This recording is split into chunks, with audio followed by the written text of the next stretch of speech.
Assalamualaikum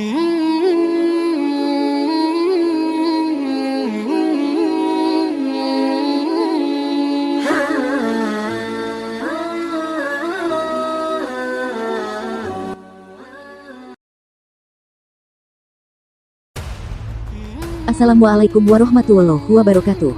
Kembali lagi di channel Santrimen, channel yang menyajikan kisah inspirasi dan sejarah-sejarah Islam. Sahabat Santrimen yang diberkahi Allah Subhanahu wa Ta'ala, semoga kita semua selalu dalam lindungannya. Amin, amin ya robbal alamin. Alam kubur merupakan tempat pertama dari beberapa tempat yang akan dilalui manusia setelah meninggal. Sesuai dengan sabda Rasulullah, apabila selamat di kubur maka tempat setelahnya akan menjadi lebih mudah. Sebaliknya jika di alam kubur tidak selamat maka di setelahnya akan lebih sulit. Para mukmin pun mendapat perlakuan berbeda dengan orang kafir di alam kubur. Jika orang mukmin diletakkan dalam kuburnya, sebuah pintu menuju surga akan dibukakan di dekat kakinya. Alam kubur tak selamanya menyeramkan. Seorang hamba bahkan bisa merasakan alam setelah mati bak tidur seperti pengantin baru. Ketika itu, amal kebajikannya di dunia menjadi buah manis yang siap untuk dipetik. Para mukmin pun mendapat perlakuan berbeda dengan orang kafir dan munafik sejak malaikat maut menjemput. Imam Ibnu Qayyim al-Jauzi dalam bukunya Roh menjelaskan tentang hadis ini. Saat mengurus jenazah di Baqi al-Fardat, Nabi Shallallahu Alaihi Wasallam mendatangi Bara dan kawan-kawan. Nabi Shallallahu Alaihi Wasallam duduk, lantas mereka juga ikut duduk mengelilingi Nabi. Rasulullah menghadap ke arah mayat yang baru dikuburkan. Dia bersabda 3 kali, "Aku berlindung kepada Allah dari siksa kubur." Nabi pun bersabda, "Sesungguhnya jika hamba itu menuju ke akhirat dan terputus dari dunia maka para malaikat turun kepadanya. Seakan-akan wajah mereka matahari. Mereka duduk di hadapannya sepanjang mata memandang. Kemudian, malaikat pencabut nyawa datang hingga duduk di dekat kepalanya. Malaikat itu berkata, 'Hai jiwa yang tenang, keluarlah kepada ampunan Allah dan keridhoannya.'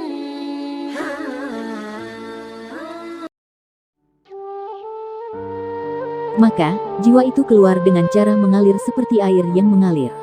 Malaikat maut pun mengambilnya, tapi para malaikat lain tidak membiarkannya ada di tangannya sekejap mata pun hingga mereka mengambilnya lalu meletakkannya di kafan. Jiwa itu keluar dengan bau yang harum, seharum embusan minyak kasturi di muka bumi. Lalu para malaikat membawa jiwa itu naik. Mereka tidak melewati sekumpulan malaikat melainkan sekumpulan malaikat ini berkata, 'Betapa harumnya roh ini.' Para malaikat yang membawanya berkata, 'Ini adalah Fulan bin Fulan.' Mereka menyebutkannya dengan nama yang paling baik seperti biasa manusia menyebut namanya di dunia hingga mereka tiba di langit dunia. Mereka meminta agar langit itu dibuka. Langit itu pun dibukakan baginya. Dia diantarkan dari satu langit ke langit berikutnya hingga tiba di langit tempat bersemayam Allah. Allah berfirman, 'Tulislah kitab hambaku di Iliyin dan kembalikan ia ke bumi. Sesungguhnya aku menciptakan mereka dari tanah, dan di dalam tanah pula aku mengembalikan mereka dan dari tanah pada kali yang lain aku mengeluarkan mereka.'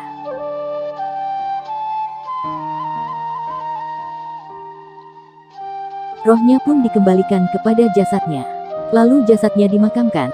Setelah beres dimakamkan kemudian ada 2 malaikat yang mendatanginya, yaitu Munkar dan Nakir, lalu mendudukkan mayatnya.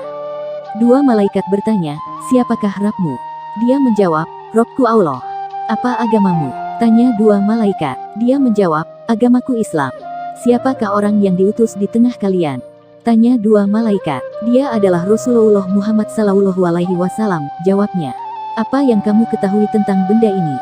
tanya 2 malaikat. 'Aku membaca kitab Allah, maka aku beriman kepadanya dan aku membenarkan,' jawabnya. Kemudian dari arah langit terdengarlah suara penyeru, 'Hambaku benar. Maka hamparkan surga baginya dan bukakan baginya salah satu pintu surga.' Hamba itu pun didatangkan dengan aroma roh yang harum semerbak. Kuburnya dilapangkan baginya sejauh mata memandang. Dia didatangi seorang lelaki berwajah tampan. Pakaiannya indah dan baunya harum. Orang itu berkata, 'Ini adalah hari yang dijanjikan kepadamu.'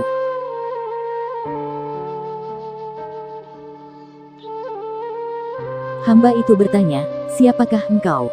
'Wajahmu adalah wajah yang datang membawa kebaikan, aku adalah amalmu yang soleh.' Hamba itu berkata, 'Ya Rob, datangkanlah hari kiamat agar aku dapat kembali kepada keluargaku dan hartaku.'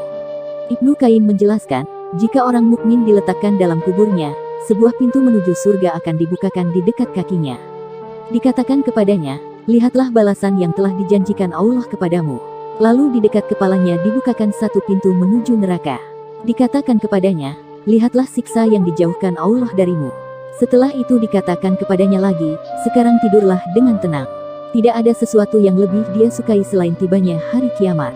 Menurut Ibnu Qayyim, Rasulullah Shallallahu Alaihi Wasallam pernah bersabda, jika orang mukmin diletakkan di dalam liang kuburnya, tanah berkata kepadanya, engkau benar-benar yang kucintai. Sebelum engkau berada di atas punggungku, maka bagaimana jika sekarang engkau berada di dalam perutku agar aku dapat memperlihatkan apa yang akan kuperbuat terhadap dirimu. Kuburnya dilapangkan sejauh mata memandang.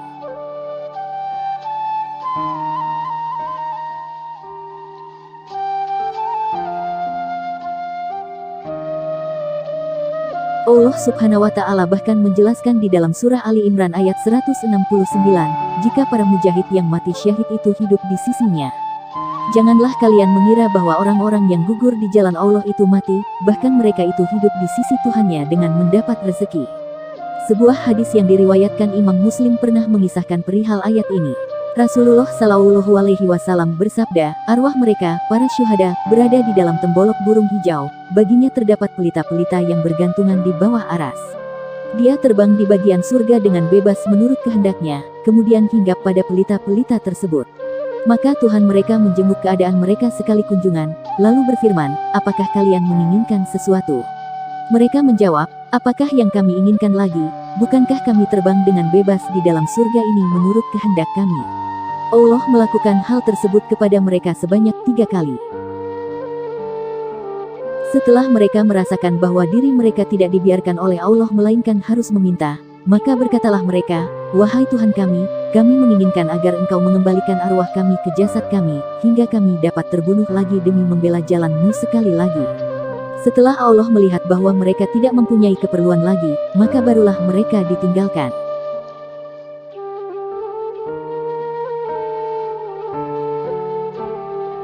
Syekhul Islam Ibnu Taimiyah berpendapat, siksaan dan kenikmatan ditimpakan kepada jiwa dan badan.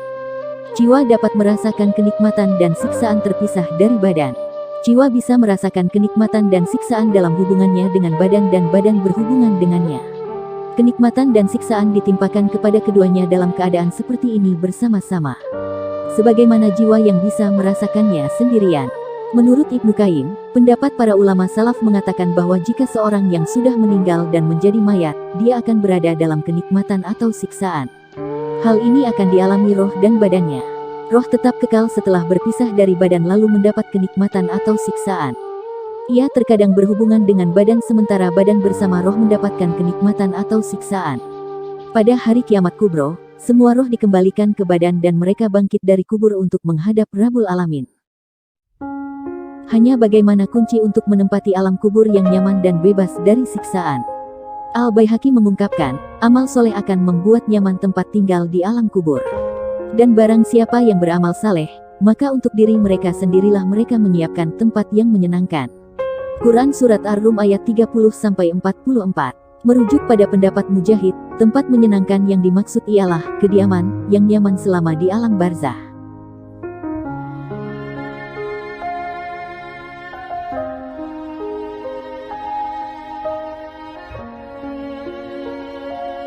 Fakta ini juga dipertegas dalam hadis riwayat Abu Hurairah.